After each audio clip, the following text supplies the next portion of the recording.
extraordinaire, the gemologist. Hello, everyone, and welcome to the Geomologist Presents, or the Arcane Alienist, because we actually don't know where we're going to post this yet. But I'm here with BJ It's Boyd. the GM Alienist Arcane, the Arcane GM Alienist presents. There we go. The Arcane Geomologist Alienist Presents, or the Alien Geomologist. Yeah. Anyway, it's my pleasure to have BJ Boyd join me Hello.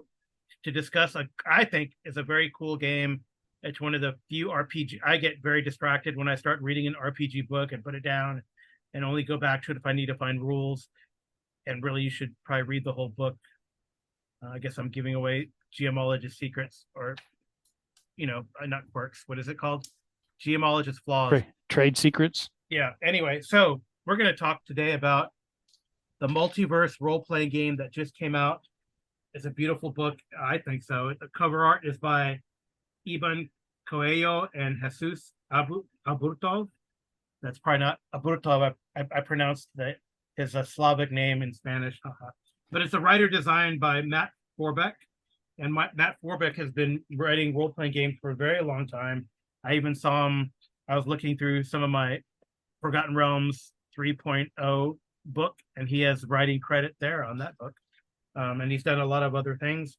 The producer and project lead is Carlos Cervantes Jr., the editor, Brian Overton, and then we have an assistant producer, Amir Osman. So a big team with Matt Forbeck as the main writer-designer in this book.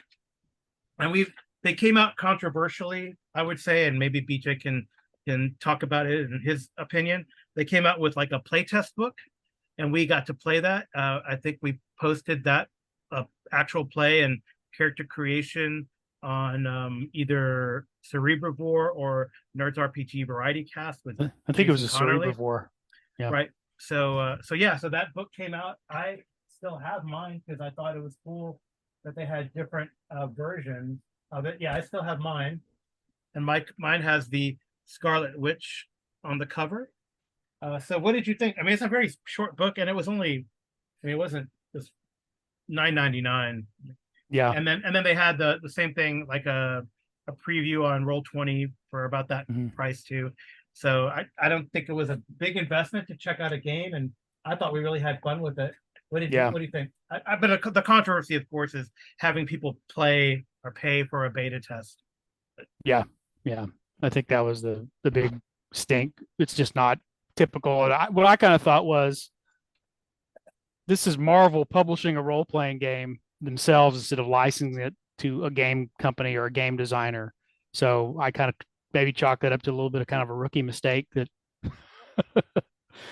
and I don't know how much their target audience is role players who want to get into a Marvel role-playing game versus it is Marvel fans who they would like to give a new way to engage with Marvel, right? Properties. So, the playtest document was pretty high quality. It was published with the same quality they published like a graphic novel or a trade paperback with glossy paper, and this book too, even though it's more the size of a typical role-playing game book, the pages are sort of comic book quality, glossy pages. It's a glossy, yeah. And just looking at the book, the new book, which is it's actually what $50, which is about $10 to $20 less than your typical gaming book nowadays, and it's just as meaty, and actually it has so much art. I mean, that it's impressive. I mean, there's artists that you've seen before through the comics. Yeah, I guess it's their property and they've reused some art, but hopefully those. I mean, I'm sure those artists get even some credit for that. But then they have some that are just like fantastic pieces of art by Alex Ross and others. I mean, that I can think of. I see. And Greg Land, Alan Davis, who's like a legend. So there's some really nice. It's a very nice book. Frank Cho. So I guess the main difference that I can see off the bat is that in the playtest they had 25 ranks of characters, and here they kind of squished that down to 6 ranks and streamlined really streamlined, I guess, the ranking system and how they did that. And that's one of the few things, or the first things we're going to talk about. And I mean, that makes the tables a lot smaller compared to the playtest. So I think they might have, and of course they expanded a lot of things too. Like, so it's kind of interesting, right? They truncated thing, maybe some like game design and mechanics, simplified, streamlined that, but then they gave you a lot more options, which I think is a cool way to go. So more character options in the main book than, of course, in the playtest.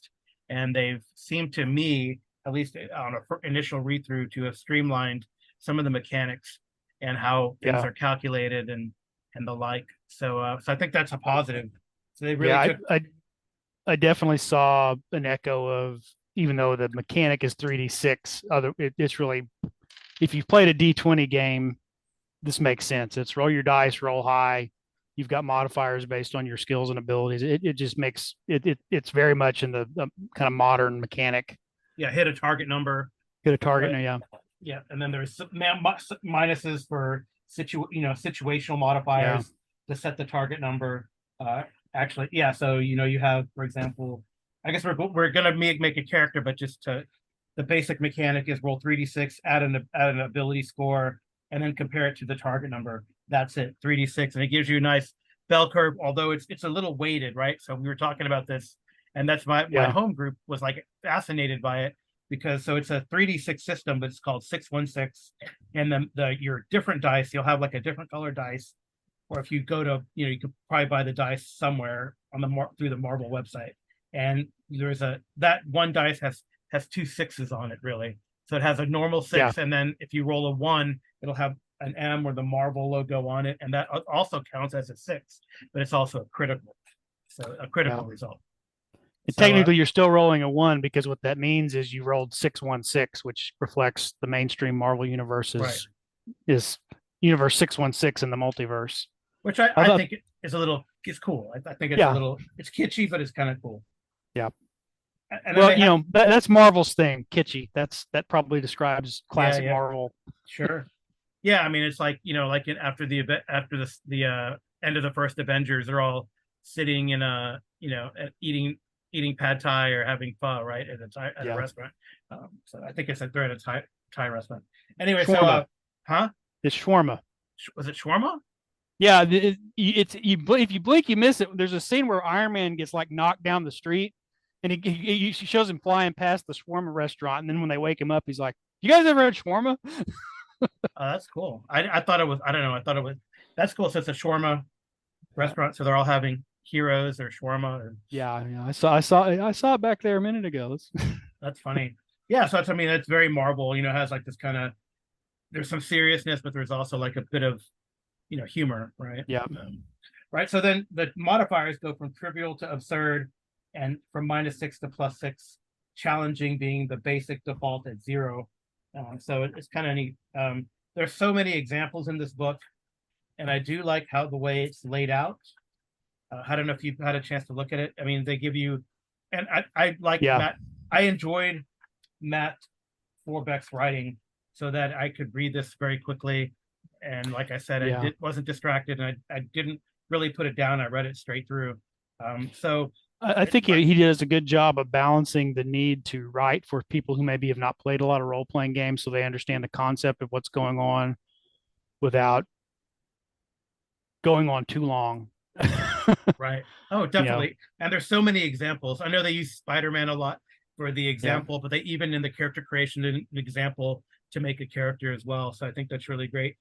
So it's how to play, the core mechanics, and that's the character profile. So they explain what all the things mean on the character, and the core mechanic, like I just described. Then there's the combat, and then it's not until chapter 5 that they talk about creating a character, and then chapter 6 and 7 sort of add to that.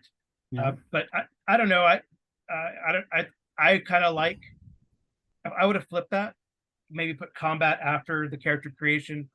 See, I would have said so too, but I kind of like that because they tell you how the game works, I, showing you I Spider-Man see as an that point. example, Mhm. and then you kind of get to see how the combat works and how you would use samples of his abilities, and then now it's like, okay, now here's how you might make your own character. Right. Oh, and I like. I now I see the point of that too, because in thinking about the mechanic, you read how combat works, and then you go to the character creation, like, oh, okay, now I can make a character who's going to be efficient, right? You're going to Yeah. realize, oh, okay, resilience is And your hit points, your health is based yeah. on resilience. So I need some points in resilience when I make my character, right? To think So, about like the for D&D player's example, handbook, mhm. you get description of like hit points and stuff like that in the character, but you don't really armor class and combat and how that all works. So you're trying to make a fighter potentially in chapter 1 or 2 of the book when you haven't read the rules on combat. And if for me or you, that's a slam dunk because we played games for decades. But for somebody who's kind of new to the hobby, it can be a little confusing. This I think gives it a little more like, okay, if I've never done this before, I can kind of sit down with a set of dice and a scratch paper, and Yeah, and that supports it your seems to flow idea. better. That supports your point or your hypothesis that that maybe this is made for people who are not regular game players, love the Marvel verse, and now Yeah, getting into gameplay or tabletop role playing games yeah, because of their first their interest in the comics, then they get into this. So that's pretty cool. yeah, Actually, that actually suggests that I know a lot of friends of mine who are not into games but love comics, so maybe this is a good entry point yeah. into getting them to do some role playing. And then of I course, mean, and then for someone like Jason Connerly's sake, we can, after we do this one, then we can introduce them to the old one, yeah, the yeah. the box, the The old phase rip. TSR, yeah, the old Yeah, Marvel universe one. So yeah, so then that's how you get them mhm. into the hobby, is through their hobby Yeah. that they like. But I You think use that's to Fantasy your Flight point. Star Wars to get them to D6 Star Wars. You Yeah, use yeah, sure. Yeah, so it's cool. All right. So do you have any other? Oh, so then like I just to finish talking about the book. So chapter 8 is like all this character profiles, and there are like about 150 character profiles in this game. I mean, yeah there's so of many, of right? actual Marvel heroes and villains. Marvel heroes and villains. So that's the idea, is you can play a Marvel hero or villain, um, and they actually have rules and suggestions on how to play villains, or trying to, if you want to redeem Thanos, for example, and make as he goes from warlord, destroyer of worlds, to farmer, or Magneto, right? It's a great example Yeah. of one hero or a anti-hero, or actually a villain from the beginning. When Baron he broke Zemo. Baron Zemo, yeah. So yeah, so they really have suggestions on how to do that. That's actually in the later chapters for the Marvel universe, that they have a really beautiful and concise history of the Marvel multiverse. In chapter 9 and chapter 10, all these ideas on how to run a game. They talk about scope and the omniverse. What how to really. I think it's a lot of really good advice that would only come up in sort of this type of super heroic game, where you have like people breaking the rules, everything Yeah. from fourth wall, like Deadpool and She-Hulk, to like the different time travel stuff that Doctor Strange, or the multiverse stuff that Doctor Strange manipulates, right? So they Yeah. have ways to how to deal with that and maybe incorporate it into your game in a really fun way. So I think it's done really well. So they have an appendix, which is all the power trees, which are greatly expanded from the playtest, a character sheet, and then a glossary index. Yay, they have an index. And the glossary is really great too, because it has all the terminology that they use throughout. So Yep. do you have anything else to add about the book? Taking a look at it, or I comments just think about it? it's a very visually. I mean, if a comic book company is going to publish their own role playing game directly, you kind of ought to expect this quality of, I think, artwork. It's just a really beautiful book.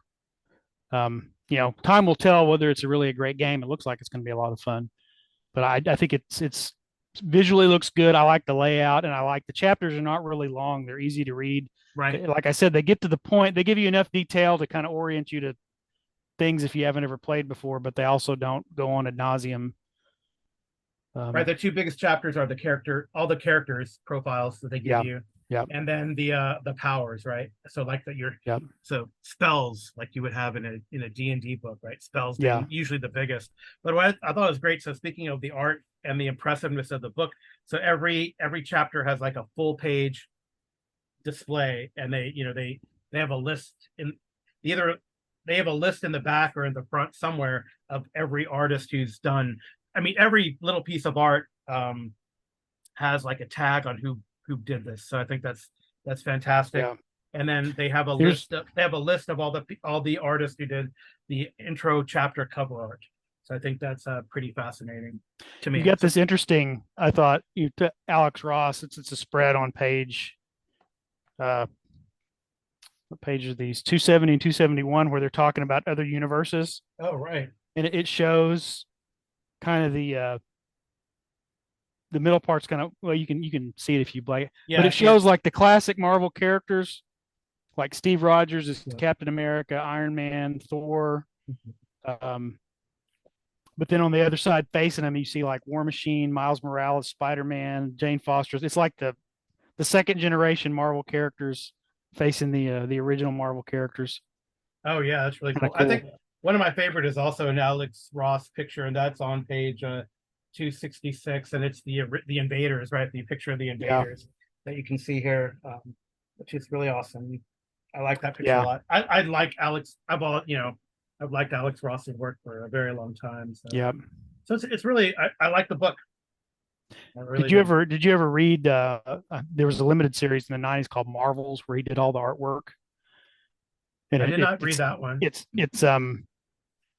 mostly Alex, but it's kind of history of the Marvel universe just told by a photographer, not Peter Parker, another photographer of Oh him. wow.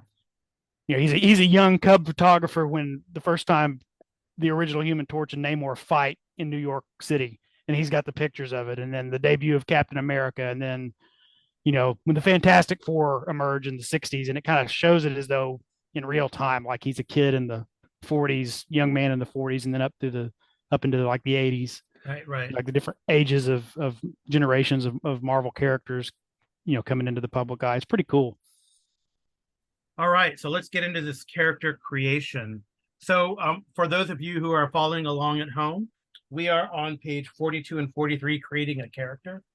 It has here the a picture of Tony Stark, messing with the Iron Man suit, and like I wonder if I can give them. So, and then yeah, creating a character. So it really starts out talking about creating a character concept. Are you part of a team? Are you a solo character? So hopefully BJ has thought of a character concept. I think I'm going to recreate the character we made for the play test. We did a demo where I think was it you and me, or was it It was you, myself, me? and Connerly, Jason Connerly. Or I've you never and talked I to were you. playing like one of us was Black Panther. You were Black Panther, and I was Captain America. And we Yeah, kind we of did like fought, a combat set of that, and then we made our own characters. but we never I used made them for anything. I made Yeah, Afachalaya Man yeah. and or Chapalaya Man, and you made your character. His name escapes me, and then I can't remember. Yeah, Jason made like a Rom the Space son, Knight. Yeah, Space Knight. So that was pretty cool. And unfortunately, when they did the upgrade to the playtest, they erased all those characters, yeah. In and I roll couldn't get 20. them back. Yeah, Yep. well, roll 20. Anyway, but yeah, I mean, this is a game though. I think because I use that tactile feel of the 3D6. Yeah, It could be a fun game to just zoom and go. You have your character sheet, zoom and go, and yeah, tell a narrative kind of comic book type tale. The Roll20 has all the tokens and the maps and stuff like that. So all the big shiny, but I think it definitely is conducive. And uh, Matt Phobeck talks about that in the Matt Forbeck. Sorry, I keep saying Phobeck. I forgot the R. Matt Forbeck keeps talking about that theater of the mind versus you could go from theater of the mind all the way to your latest greatest tabletop, and yeah. And he mentions it's in still a great there experience. that they do have an upcoming line of miniatures that they're going to make Yes. for this game, but he said there's been other miniatures. The one I'm thinking of is Oh, HeroClix. HeroClix, but also Crisis Protocol, Oh which is yeah. their skirmish game that they have out now. But Oh yeah, you could totally use those. they probably have more HeroClix characters. You'd have to track them down secondhand Mm-hmm. to get every kind of character. But then you could also kind of go on to like Hero Forge or someplace like that if you make your custom hero and Oh yeah, yeah. still That's build the cool. scale to those models. So Okay, so you're gonna recreate what can you tell us a little bit about that character, and then we'll see how. So the original characters I remember him as he was a shield agent, but he was a mutant, and so he'd actually attended Xavier's school as a kid, as a teenager, but then decided to not stay and become an X-Man. He joined Shield Okay. And Yeah, used his and I envisioned him kind of using his telekinetic powers to enhance his marksmanship. oh, nice. Yeah. Okay. And I remember we had to. We'll see if we have to do it here. I had to crib a couple of wind-based powers to kind of recreate the telekinetic ability to levitate or fly or move things because they didn't have they had power so you could create storm, but they didn't really have like Jean Grey or anybody like that to mimic telekinesis in the playtest. Right. Well, I think I'm already thinking in my head, having read through there, that you have like in this game, you have different power sets, right? So much like in the playtest, and you'll probably take some from telekinetic if you want to do like storm like powers and elemental control. And then there's some that are focused on like, shooting and ranged weapons type of powers, right? That you can use. I remember, I can't remember his code name had something to do with firearms, but I can't remember what it was. Sharpshooter? No, it might have been Caliber. Caliber. Oh, Caliber sounds cool. That definitely sounds like an X-Men name. They'll always confuse him with Cable, or Caliban. Are you Caliban? Or he's not a member of Excalibur. He's just, Oh, right. That's cool. Caliber. Maybe it was. Maybe that sounds cool. Okay, well, are we gonna keep that name Caliber then? Yeah, unless I think of something better. Let me put that on my character sheet here. Okay. All right. So in the next page, on page 44, after you kind of read this idea of a character concept, it gives you like a 5-step sort of outline for building a character, and that's determining rank, picking ability scores, picking your backstory elements, picking your powers, and then calculating other scores. So I think this kind of makes a segue into a talk about rank. So in the playtest, they had, like I said, 25 ranks. And here they've kind of crunched that down to 6 ranks, right? So, and that you can go on page 18 in the book if you're following along. And it's in I believe it's chapter 3, character profiles. And they talk about what the different ranks mean. So rank 1, so I'm going to tell you the ranks, and then I think of what might be a good rank for Caliber, but as we read through these ranks, we'll see what BJ's thinking.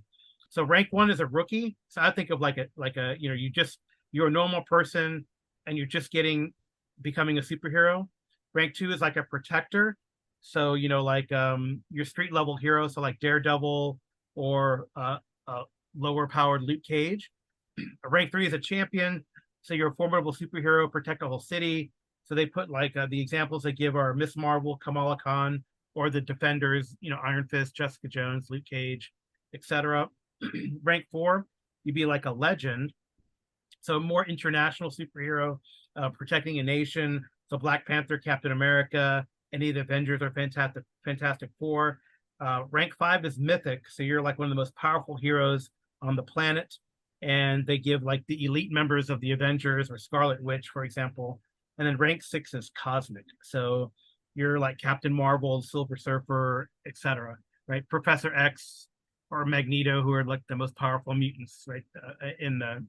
One of the most powerful mutants in the known verse. So like mythic, they put Guardians of the Galaxy as rank 5 as mythic, saviors of the galaxy, and legend is like most of the Avengers except for the elite members. So I think they do a pretty good job. So rank is more based on, sure, it like outlines what powers and how much you can have, but it's also like your kind of influence, your sphere of influence.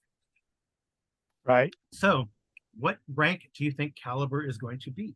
I say let's go with the rank 2 otherwise we'll be here all night picking powers. Rank 2. Okay, a protector. So street level hero, protects the neighborhood, maybe fresh out of the Shield Academy as an agent. But like you had discussed a little bit ago, he was in Professor Xavier's school for the gifted, right? So okay. So now we have this on back to page 44. We're gonna do our ability scores. And as there's a nice little table there of the rank and ability scores and what your default ability cap would be. So you have 10 ability points to distribute between the 6 ability scores, and they another kitschy thing from the game to mirror the verse. The abilities they spell out marble, so it's melee, which is like melee defense, melee action like punching and throwing, agility, which is acrobatics, defense, agility defense, so dodging, and your character speed. Resilience is your like toughness, so resilience action checks, resilience defense, and your character's health. Very important.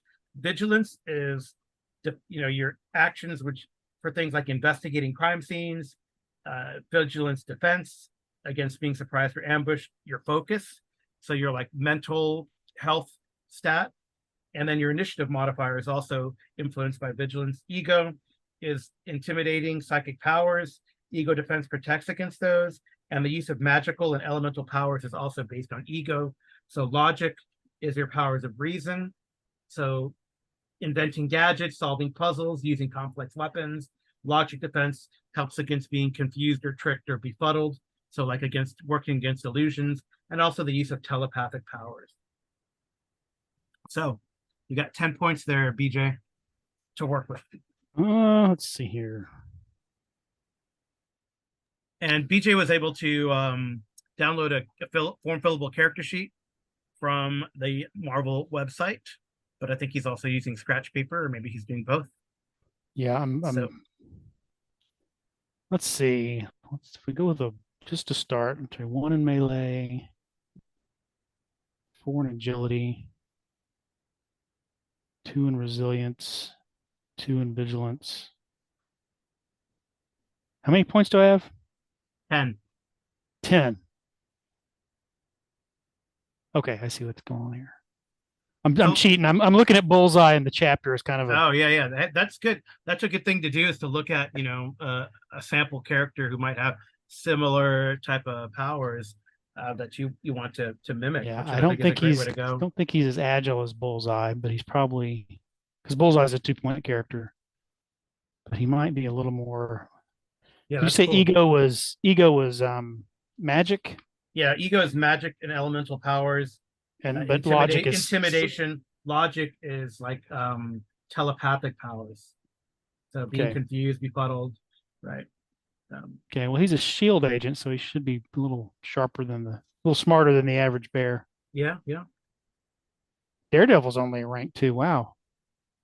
Yeah, so I mean, I think they're thinking of a Daredevil, kind of guarding Hell's Kitchen, as opposed to Daredevil helping with, half of Manhattan, I guess.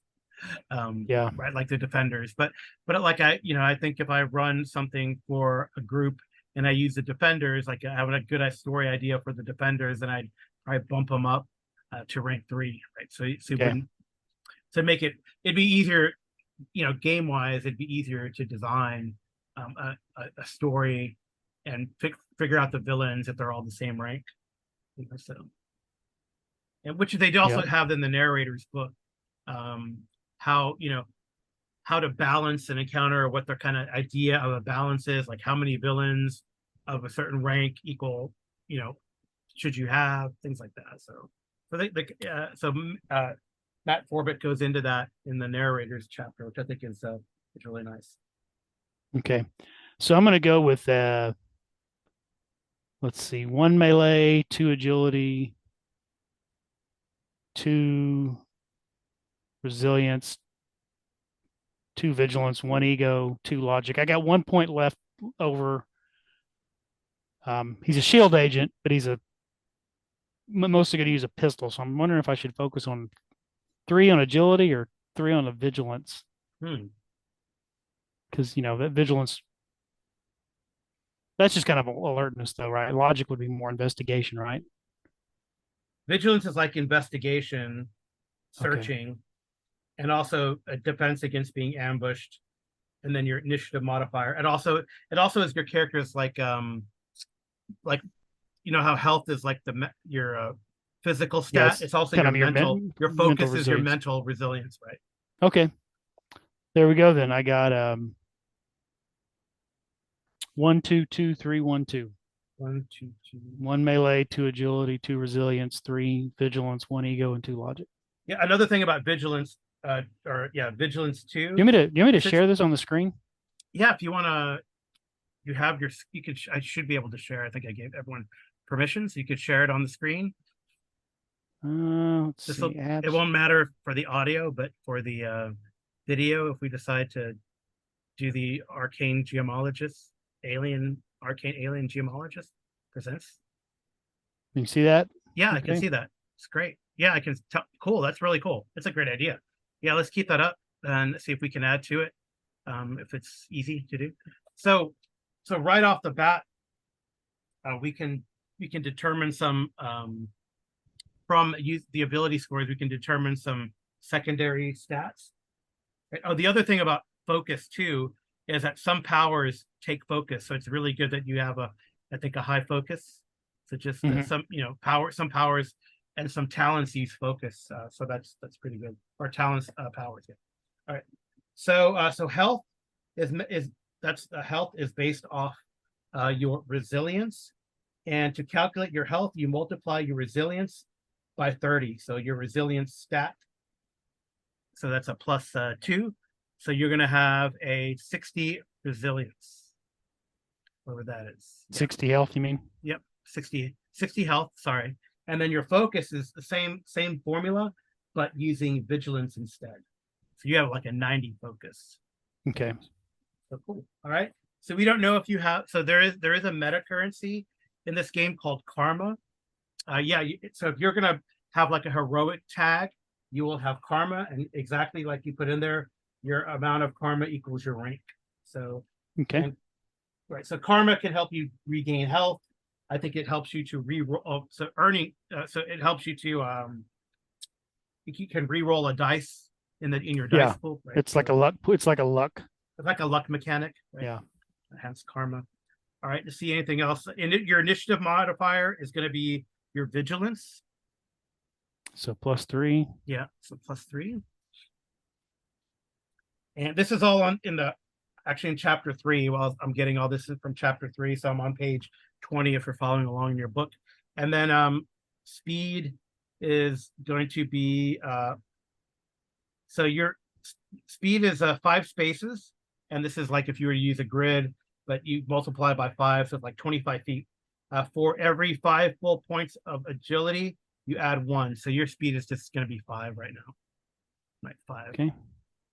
So and climb and all those are like half, effectively, right? So, all right. And you So can get, if anybody's watching, these other spaces are where you can put like flying speed, um, gliding speed, swing lining speed.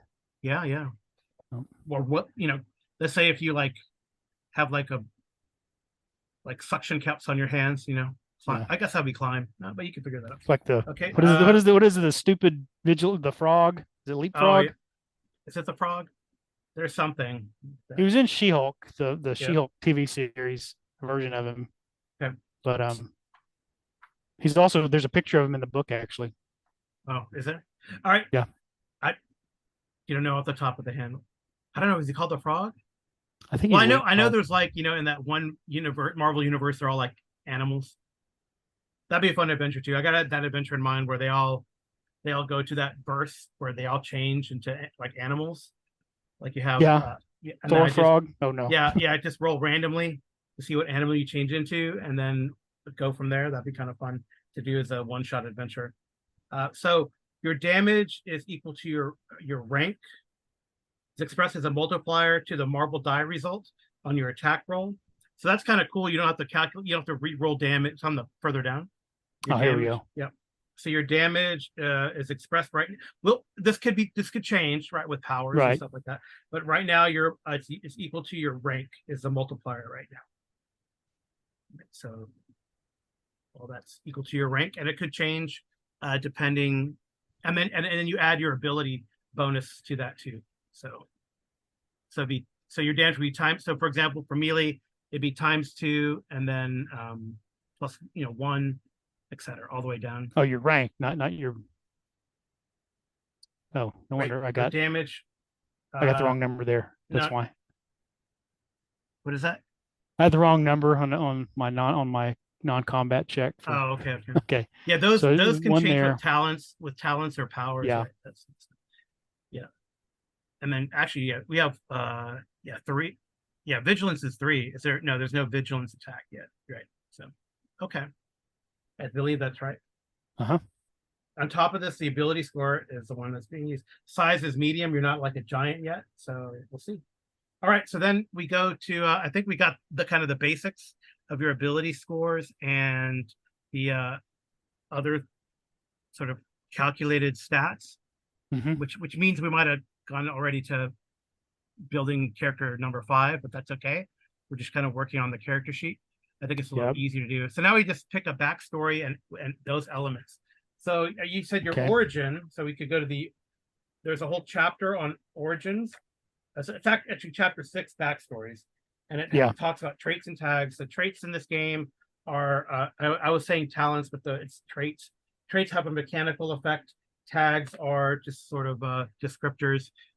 Could have a story, a narrative story effect, but don't have a mechanical effect. So I think you were talking about being a mutant, correct? Yeah. So there is a mutant origin. So the character's powers spring from them being a member of the subspecies Homo superior. They have the latent X gene that grants them powers often triggered at adolescence. So you get some tags from this. You get hounded, Krakoan, and the X gene. And I already had the heroic tag, right? Yes, you're decided, and you would get the heroic tag also Okay. because you're deciding that you're going to be a hero and not like an anti-hero or a villain. Yep. So, all right. And then occupations, you said you're going to be an agent. Mm-hmm. So see if so. There's military spy. There's also assassin, by the way. Oh wow. So assassins would be like Arcade, Bullseye, Electro, the Punisher. Although, yeah, you don't have to take the tags that they give you, but assassin's Right. kind of right. It's a little. Yep. So I would say spy law enforcer. law enforcement. Yeah, cool. All right. So law enforcement. Yeah, you work with Shield, Agent of Shield. Perfect. So the tags are authority and backup are some tags that you gain, and then you get the traits interrogation and investigation. We can look up what those do because those will give a mechanical benefit. Tags, authority, and backup. Mm-hmm. Yeah, I guess you're Shield agent. You have some law enforcement authority. I like that. And then you could go into the book has a description of all these things, right, and what they do. And I think the authority one, for example, you have legal authority of some kind. It can be selected multiple times if appropriate. Right? So, which is pretty interesting. So we had interrogation and investigation, correct? Yep. So interrogation, the character knows how to ask the right questions in the right way. So you have an edge on ego or logic checks made when asking people questions. Is that okay? I'm looking at tags, not. Yeah, There we it's go. on traits. It's traits now. Yeah, and then investigation. The character is an expert investigator. They have an edge on vigilance checks to spot clues Oh, and that's on really logic good. checks related to interpreting clues. If You they know, have access to forensics lab at the time, they gain a second edge. So edges and troubles are kind of the version of advantage and disadvantage. But yes, in go this ahead. game, you can have multiple edges. So what do they allow you to do? They cause you to re-roll a dice. If you have an edge, you can re-roll whichever dice you want. Right, and If a you have a trouble is the other one, right? trouble, you have to roll your highest result, re-roll it. Right. But you can have multiple edges and troubles. They cancel each other out if you Right. got both going on. But so you could stack up a bunch of re-rolls on a single, depending on how many. Yeah, well, it's like a net. It's like it ends up being like a net effect too. I think I think in the play test, you just have to keep re-rolling dice. But I think here they just said it's a net effect. So if you have two edges and one trouble, then it kind of gets reduced to one edge, right? Yeah. Or if you have three troubles and an edge, and you don't have to troubles. use it if you were to roll like 3 6s Right. or six or one marble, six. or 6 Yeah, 1 6, you just right? say no, I don't want to re-roll anything. I'm fine keeping that. Right. Oh, I think they also what they did. I remember you had to roll 616, right, to get a critical or something. But in Yeah, this case, yeah. now a critical is just getting a one on the marble dice, and that's actually pretty powerful. So, like, I know for combat, just to let people know, so that doubles your damage, right? So you Yeah. calculate your damage from the marble and from the marble dice too, right? So that And six then it's times called a, isn't that called, it's called a there's a lot of allusions to fantastic, the yeah, words they use. fantastic, It's the fantastic success when you right, roll a right, one on the Marvel. And if you roll 616, it's an ultimate fantastic success. right, Stan Lee is somewhere smiling at the number of adjectives. right. That's really cool. Okay, so I think that's it, right? So now we can you think of any other backstory elements that you might have? I think on teams, I should put shield. Okay. Yeah, you know what's I think what's kind of cool. I can see like kind of the things you do in the Agents of Shield series that you could do. This could be a good solo character because they got some investigation skills and I didn't hopefully even they get think the right. about they have Phil Coulson in here. I should have Yeah, I used him know as a Colson. basis. Yeah, Colson is in there, right? So, but he's like rank one, I think, or no, he is rank two, right? He is rank two. Let me So, see. Agent Phil Coulson, rank 2. Yep. Hey, yeah. So, it's almost well, what there did you I go. do different from him? I did.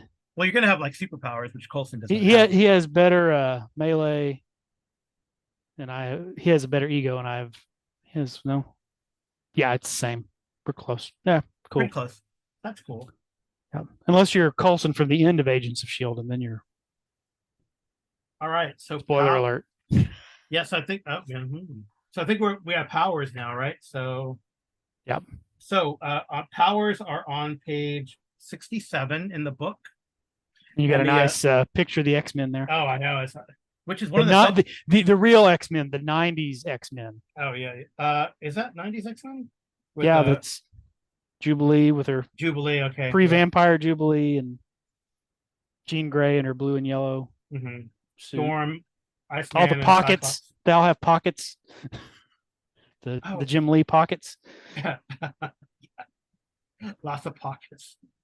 What is Cyclops keeping all those pockets? I don't know. Like with Maybe it's like cable, you assume it's like ammunition and yeah. military gear, but So Cyclops, it's like, what's are in the those like pockets? pockets on the side of Jean Grey's leg there too? I don't know if they were ever intended to be pockets, if they were just Extra armor. like extra armor or like padding, because That's you know funny. the most likely place you're going to get hit in a fight is right on the side of the thigh. Yeah, sure. Jim Lee flourish. That's so 90s. There's just little extra flourishes that Yeah. All right. So it pointless. looks like, based on your character concept, it looks like you can have multiple origins. But if you do focus on multiple power sets, so there are sets that are in powers, and there's also basic power sets. As you're rank two, you're going to have 8 powers. 8 powers. All right. All right. So, and you were thinking about taking from, like there's a set of special training. Oh, the special training is a non, but you have some superpowers. So special training is what you would do if you were a non-super and were just like like Natasha Romanoff or Mm-hmm. um and just take martial arts or Hawkeye, I guess, martial arts, melee range, shield bearer, or tactics. But there's various power sets. And I think So does it special training count as a power? no, there's like there's special training has those 5 power sets that you can only take from those. So Okay. So like you would want ranged or melee weapons, right? Or take a power from ranged or melee weapons. Okay. I see. I see. And then and you have 8 powers, right? Like I said. And then you have Mm-hmm. elemental control. And they even have like the different types of control that you can have, right? Everything from air, air to water, etc. Right. So and Okay. then there's so tactics could be one. It's interesting. Telekinesis is another power set that you talked about. Yeah. Martial arts or melee weapons as well. So yeah. So I guess we will probably pause here and let BJ look at those, and then come back and see what he picks.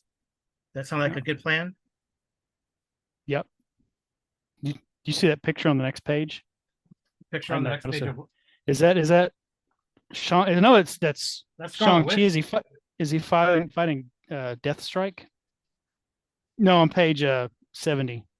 Oh yeah. Oh wow. This supposed to Yeah. be Lady Deathstrike. Yeah. Maybe that's cool. That's a nice That's a picture. Ron Lim. I really like Ron Lim's art. Yeah, it's a Ron Lim picture. Again, the art is pretty fantastic. Okay, we're gonna pause and then we'll be right back.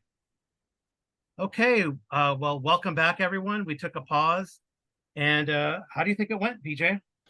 I think it went really well. I think a pretty cool character. I mean, he was a cool character the first time I made him, but I think he's even better now.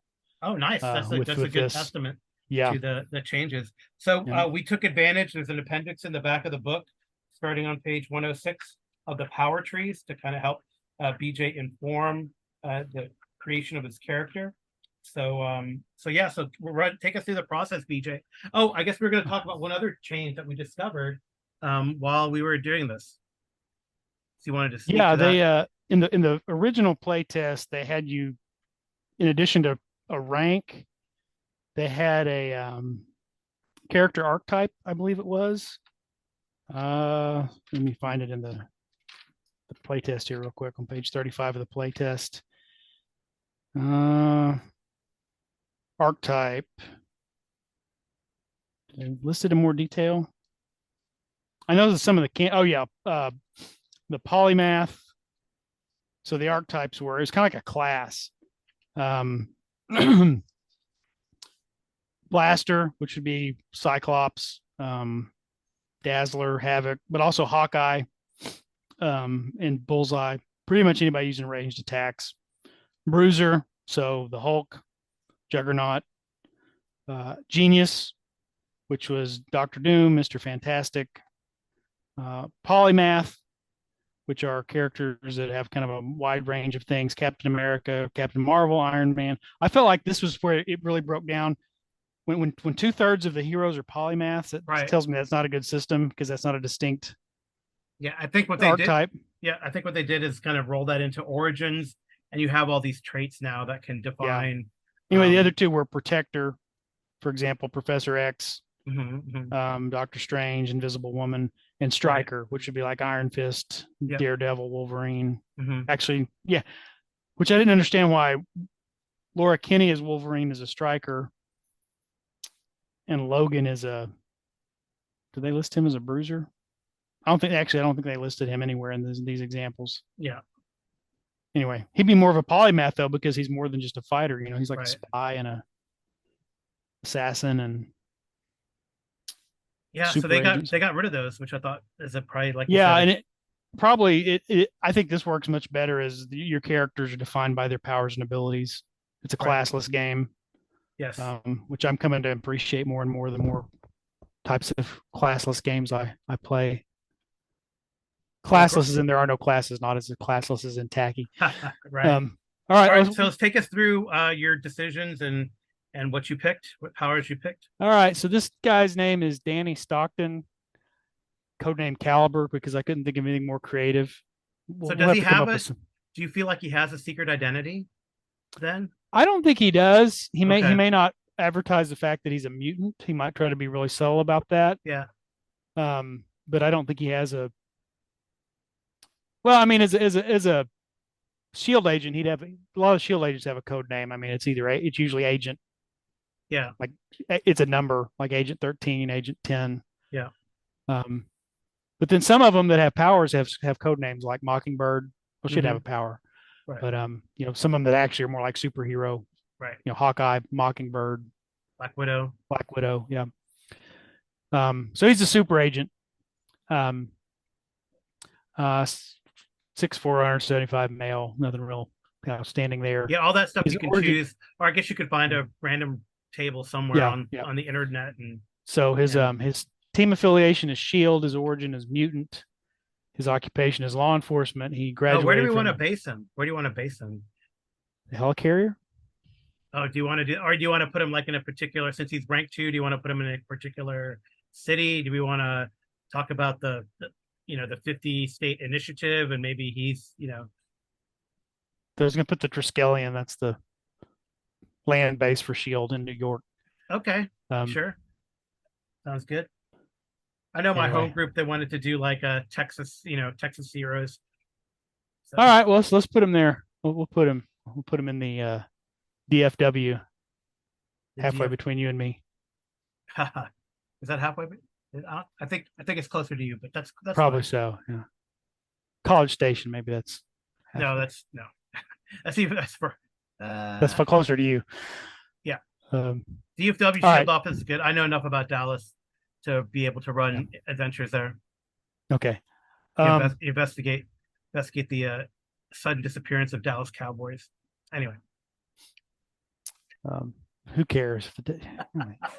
I saw a funny. This is completely unrelated to what we're Yeah, doing, yeah. so I don't know how many people. But it was a meme on Facebook that says, yeah, the Dallas Cowboys announced they're joining the Big 12. Oh, that's good. Somebody said they'll still be We last in we weep for in the the league. Pac-12. Not really. Okay. Okay. So yeah. All So right. there is law enforcement. Go ahead. Okay. So his traits are interrogation, investigation, which means he gets what they boons. What we say they were Edges. called? They're called Edges. edges. They're called edges. If he's engaging in those kind of activities, and he's got some tags, heroic, because he's a mutant. He's hunted, which means if there are going to be people who aren't going to like him because he's a mutant. Krakoan, which means if he dies, he gets resurrected on the island of Krakoa. He has the X gene, and then as a shield agent, he has or as law enforcement as a shield agent, he has authority, some legal authority, and he can call for backup. Nice.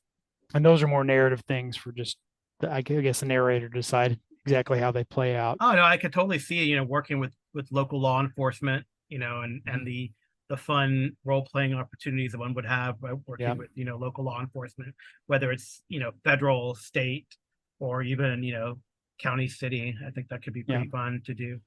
You know, So we talked a little bit about my abilities earlier when we were kind of sketching this out. So Mhm. with all the health and speed, I just realized because he's a mutant, I didn't realize that this is kind of what I was doing, but I think I've kind of created Bishop. If he was a shield agent, I was thinking he was more like John Wick with got the gun fu, Yeah, but yeah. Bishop channels his bioenergy through a gun. Oh, yeah, but it could be a little different. Yeah, Yeah. maybe Bishop is who he looked up to as a student. Oh, potentially, yeah. Yep. Um, anyway, so he's got, but you can see here we've up my agility, combat, non-combat check, and down here we've upped my modifier for logic damage, and we'll explain with that with the powers. Right, and for Um, agility damage and as for well. agility damage, right? We'll explain that here in the powers. So Yep. his mutant powers, he's telekinetic. So base power Well, telemet.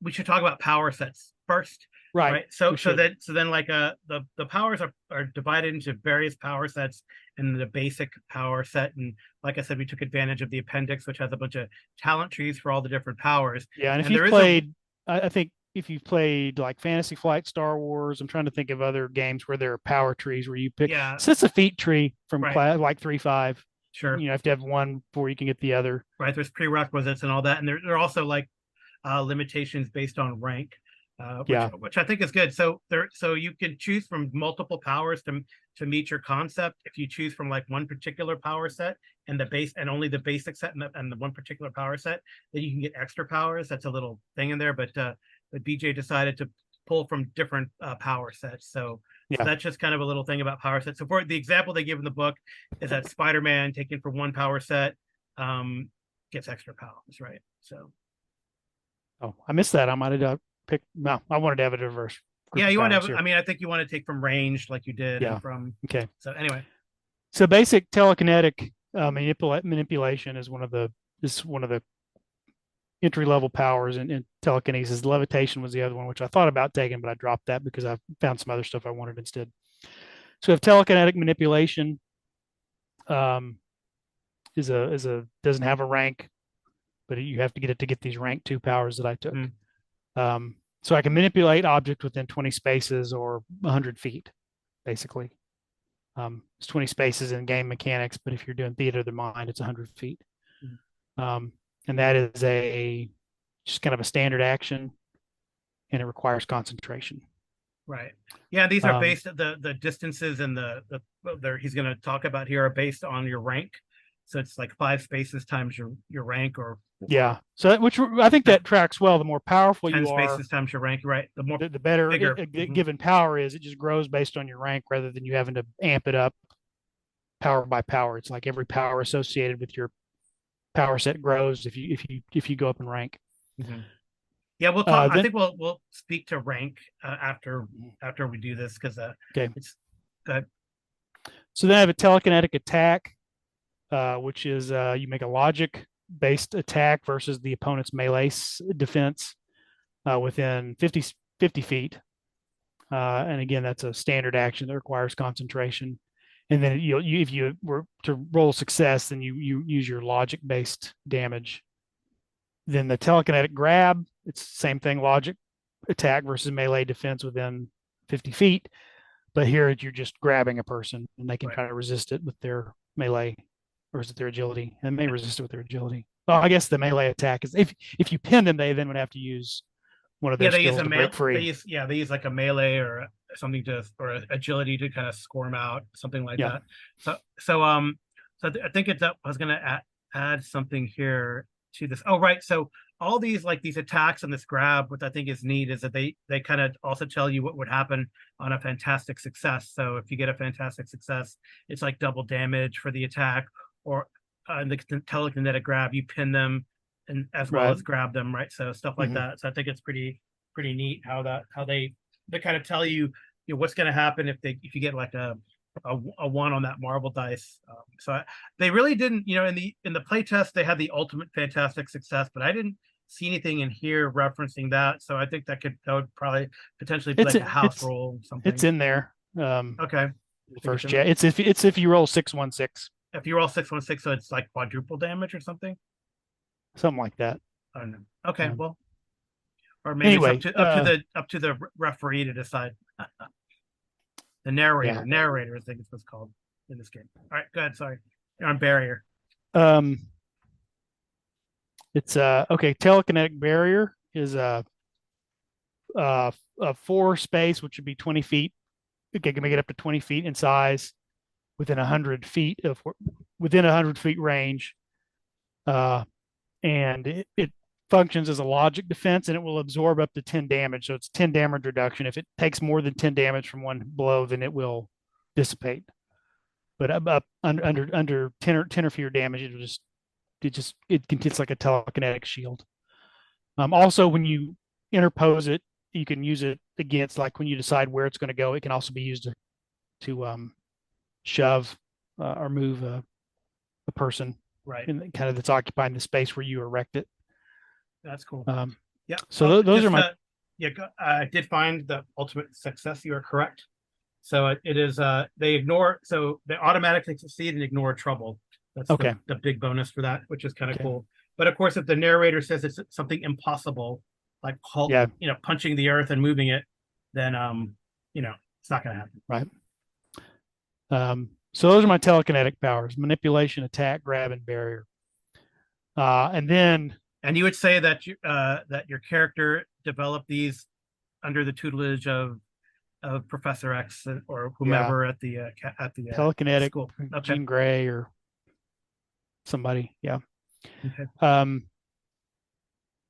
And then he's got some some powers I chose more for ranged attacks as a gunman. And these are basic. Basic, as you can see there. This is a basic attack, basic thing. It's accuracy 1, +1 agility damage multiplier, which is why some things changed over here in my abilities, and +1 to non-combat agility checks. So just more accurate, I guess, both with ranged weapons, but also with just trying to use agility to do things. You're a little more agile and focused and precise and everything. So that would probably mean things like what we'd think of in other games would be like sleight of hand or, tumbling or something like that. Or trying to throw that rock to knock the keys off. Yeah. The stand where you can get to them. And yeah. Although, of course, he has telekinesis. So, but anyway. Yeah. But maybe something outside the range of my telekinesis, like, Yep. toss. Nice.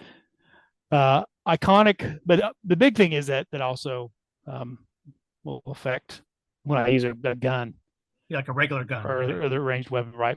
So he's also a marksman. I'm going to skip this one iconic weapon and come back to it.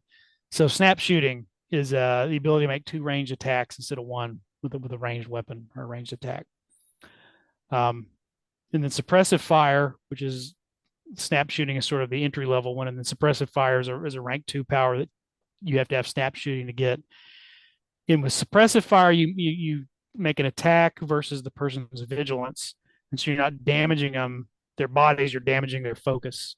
So you've kind of scared them, intimidated them, pinned them down where they can't move and they can't focus or concentrate because they're just trying to avoid getting hit.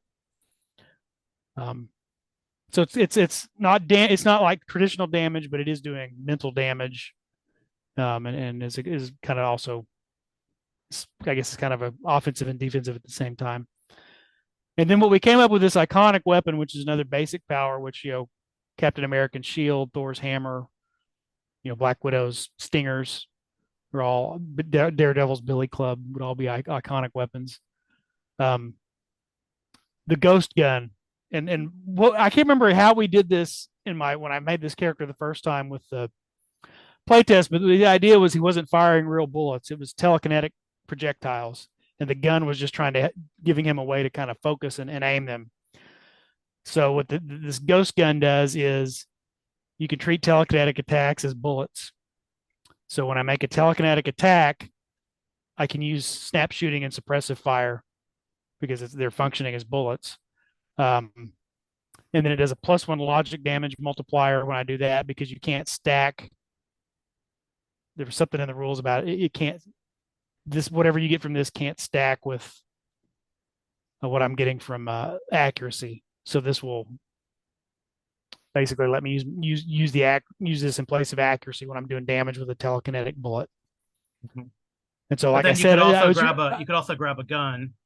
Yeah, and have a better, still you use my accuracy as right. an alternate for. And so I was thinking again, I kind of envisioned him as sort of this John Wick character who, instead of mixing kung fu or gun Muay fu. Thai the way he does with the guns, is just more he's using telekinesis to push people away, pull people back in range, knock them out of the way so he can get a clear line of shot at what he actually wants to shoot at. But because they're telekinetic bullets, I guess I just realized, like I said just now, that that's kind of like Bishop. Bishop is more of an energy projection, but it's the same. He's channeling it through a gun. So I think he's a pretty cool character. If this character shows up in a Marvel movie or comic without my permission, someone tell me, because I want my royalties. That's funny. Yeah. So see, we decided he was going to be rank 2. So I think we need to speak to this idea of ranks and how to advance your character, because there really is no like set way to do experience in this game. So maybe they'll come up with something a little later, or maybe a fan will come up with a way to do experience. But the idea that they have is that you can move up in rank, and as you progress in your career as a superhero, you should move up in rank. You'll have adventures that have a bigger influence. So what I would be thinking is, while you're starting off in this little DFW area, and this adventures were to progress, that eventually you'll be more on a state or national level, affecting a bigger sphere of influence, and then you'd move up to rank 3. So in a way, it'd be more like of a milestone, and probably something major, something like the end of a major story arc that would then propel Danny Stockton, aka Caliber, into like the national spotlight or something like that, right? So that's kind of how the idea of how the ranking would work, right? And then if you got picked up by aliens, and then had to work with the Guardians of the Galaxy and have star-spanning adventures, and he'd move up to another rank, etc. Right? So and this would be a cool concept of, like, when they introduce new characters. If you think about it, if you read a comic series long enough, a new writer will come in and they'll introduce their own supporting cast, including sometimes a low-level superhero or a sidekick that eventually, if that proves popular and they have good ideas for him, that person eventually, like the Falcon eventually becoming Captain America, in the absence of Steve Rogers, to sort of narratively get kind of a subtle power boost as they get more experience and more exposure of. So it's kind of like experience, but to me, it kind of fits the way comic books introduce new characters and, or teenage characters like not to speak of the distinguished competition as Marvel calls it, but like Robin, every Robin eventually becomes a young man and he gets faster and stronger and some people now would argue that Dick Grayson was probably a better Batman than Bruce Wayne, depending on who writes him.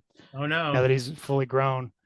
Yeah, well, an example is like Kitty Pryde and her development over the years. Jubilee, which we mentioned earlier, growing up, things like that. I think Night Thrasher or even Spider-Man. Really, think about if you're going to do Spider-Man as a teenager, he's got all that potential, but he's still just patrolling the neighborhood. Yeah, and then the threats get bigger, and he rises to the challenge, and he becomes powerful. More powerful, right? Exactly. So cool. Well, I'm glad you're happy with Caliber here, and any last comments that you might want to say? I would like to take Caliber for a spin and try to think of some sort of adventure. And if this maybe we could think of it if we're going to if we're going to get callers, maybe take suggestions for other names. Sure. Yeah, I mean, we could have suggestions for other names or maybe some cool ideas of adventures for Danny Stockton here. I think we want to come up with some sort of backstory for the ghost gun too. It can't just be something that Beast or somebody whipped up for him at school. It's got to be something so we've got him stationed in Texas. Maybe he's from our part of the country. Maybe it's a legendary. Maybe it belonged to a legendary law. Oh yeah, maybe it's got some kind of magic, like Bass Reeves or something, or Yeah, that'd be a good one for So yeah, that'd be kind of cool. Okay, I was just thinking about Bass Reeves. So or another gunslinger from the old Frank West Eaton type of era. Yeah, Frank Eaton. Yeah, some of those U.S. Marshals that patrolled the territory. Yeah, that's cool. All right, or Walker Texas Ranger. I don't know, something like that. All right, cool. Well, thanks so much, BJ. Any last thoughts? How do you think of character creation? I mean, we did take a pause and we were kind of looking to figure out the powers and what they did. I don't think this took any longer than making a Pathfinder character. Yeah, the big decisions are really, I think the origin decision, the backstory is pretty quick, but the big decisions, of course, are the powers and how your powers are going to fit into your character concept. I think that's the biggest, the biggest not know if it's bottleneck is the right word. That's the biggest time sink into creating the character. Yeah, but I feel like the power trees and the way they describe them, it kind of makes it easy to kind of go, that works, that doesn't,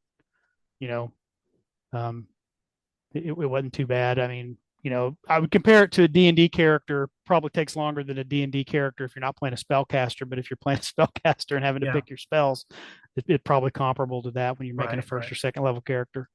Sure. So. All right. Well, thank you so much, BJ. BJ is the host and creator, producer of the Arcane Alienist podcast, which you can hear on many sort of podcasts, blasted into various podcasts. What are they called? Catchers? Podcatchers. Podcatchers. So go take a look at that. I am Carl Rodriguez of the Geomologist Presents. So thank you so much, BJ. And let's get to rolling some 3 dice, right? It's 3d6. All right. So you've heard that. So one last thing. So you probably heard that expression, 3 chords and the truth, right? Yeah. Right. With regards to country music or writing rock and roll songs. But maybe that's part of the fun thing about RPGs. It's all some sort of 3d6. 3 dice and the truth. Yeah, 3 dice and the truth. So all right, thank you so much. And if we ever make a new podcast, that should be the title of it. 3 dice and the truth. 3 dice and the truth. Okay. Good one. Maybe this will be the inaugural. No, I don't know. Next time. All right. So 3 dice and the truth. Maybe the continuing tales of Danny Stockton, Caliber, Shield Agent will be on that podcast. So thanks so much again, BJ, and I will talk to you soon. I think the proper sign off is probably Excelsior.